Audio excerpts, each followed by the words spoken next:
It's Derek from 4Golf Custom. This is the easiest club to hit off the deck on the planet. It's the Callaway Rogue fairway wood.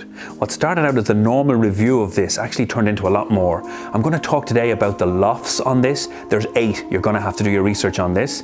Also the CG placement and how it works with the head to get the ball flying in the air. And also we're going to show you who this club is best suited to based on the fittings that we've seen here. There's 3 main parts to the Callaway Rogue fairway wood that you need to know about. The first one is the Hyper Speed cup face. Its face is actually rounded around on the edges, and that works well then with the new Jailbreak technology. Jailbreak is 2 steel rods that are actually fused to the bottom and to the top of the club, and what they do is they allow the actual face itself to be braced so that the speed works well across the face and keeps the ball speeds high.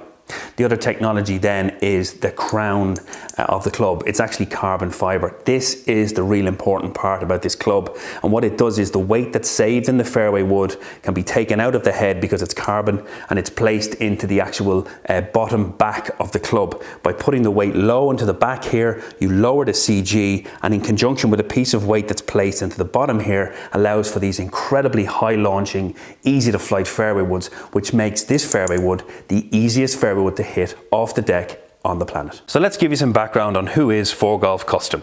Well, I'm Derek Murray and I'm an independent club fitter and club maker.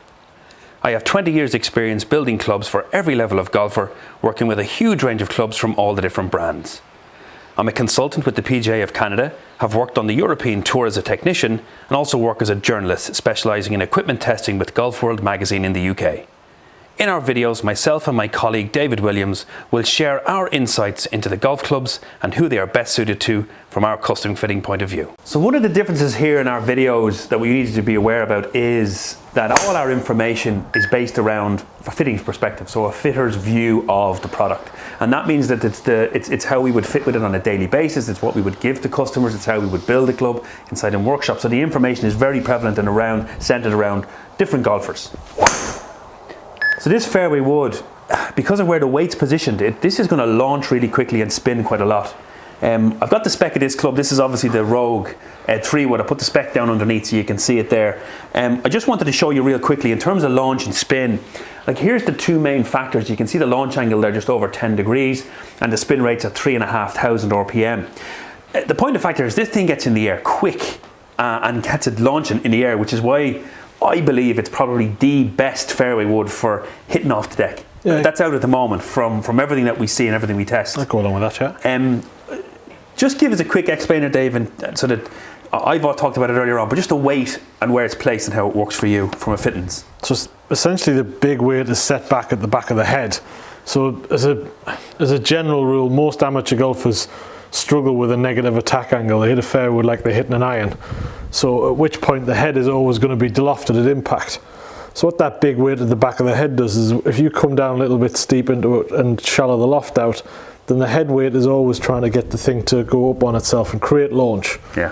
Which is what it does a very, very good job at. It gets the ball in the air real quick. Yeah. One of the key things we always talk about as well is keeping the main weight of the club below the centre of the ball. Absolutely, so if one middle is under the other, if you get the middle of the club, it's technically or essentially to be low down, and then once it's above the middle of the ball, you'll get the automatic lift and flight, which is where I think it comes from. And then again, because of its weight and it's extremely high in MOI, so very stable, very easy to hit straight at the same time. Which is where that carbon crown allows for that weight placement to do 2 jobs, which is lift the ball and create that MOI, that moment of inertia or the stability.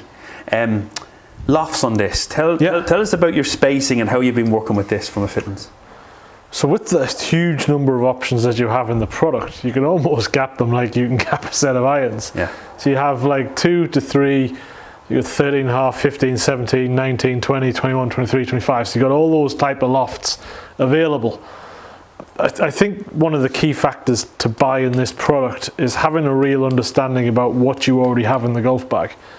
Whether it's a long iron or a hybrid club. Now bear in mind that they do make 9s and 11 woods, so if you're not a big hybrid fan and a bad long iron player, you can put, and a good fairway wood player, you can put a really high lofted fairway wood in there. That's a great point. To do the job of a long iron or a hybrid club. I think the other thing I've been working on as well is making sure that the span of loft is correct. So you might not be your atypical Oh, I'll just take a 3 and a 5 wood. Yes. You could be 4 and the heaven wood, which is about 20 degrees. So you could be 4 wood, 7 wood, or I've seen you do 4 wood, 9 wood. Yeah. And then I've seen 3 wood, 7 wood, 11 wood. You've been bringing that 11 in quite a bit because, you know, I don't like the shape of hybrids. I'm not too sure how to use them. I'm more of a fairway wood type of player.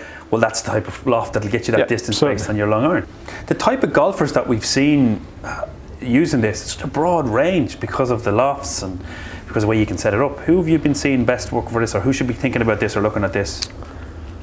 I think the primary person is the guy who really struggles, or girl struggles, to get the golf ball in the air with a long wood and needs a bit of distance out of it. So it's that making sure that that second longest golf club in the bag behind the driver can back it up from a distance perspective, give you enough down there to make the shot in as short as possible. So the only real person, now there is a 13.5, but the only person that doesn't is the guy that really hits it high. Now you do have another version of it for that covered off, so between the two of them you've got everything covered, but this is the product for struggle to get it up in the air. Get it in the air quick, keep it there, distance. Yes, because there's a speed story there. And you don't like long irons and you don't like hybrids. Exactly. That's pretty much where it goes. Shaft wise, have you seen anything working really well with the shafts? I think because of the goodness of the technology in the golf club, you can, as much as fitting a shaft is the most important part to you individually for weight and for balance and for speed, any type of shaft, once you've worked out how it works for you, you can fit into the head and it'll work. So if you want it stable in the tip but then there's going to be no launch, you can always just go up the next loft profile. Or if you want to get it really in the air, you can make the tip soft and you get it to fly. Weight wise, it'll work with anything because this weight at the back is adjustable, so you can make it balanced. So you can do all that with it. So shaft per person, and then anything will fit into the head. Gotcha, exactly. I mean, the important part here is do your homework, do your research, hit some balls, get fitted if you can, because there's a whole range of shafts that are free upgrade from Callaway and that you can test in the different heads to figure out where your gapping is and then how to bridge it with the right different lofts. We've done another video actually on Rogue irons, which I'll link up above for you, but the best way to stay in touch is subscribe to the channel, and thanks for watching.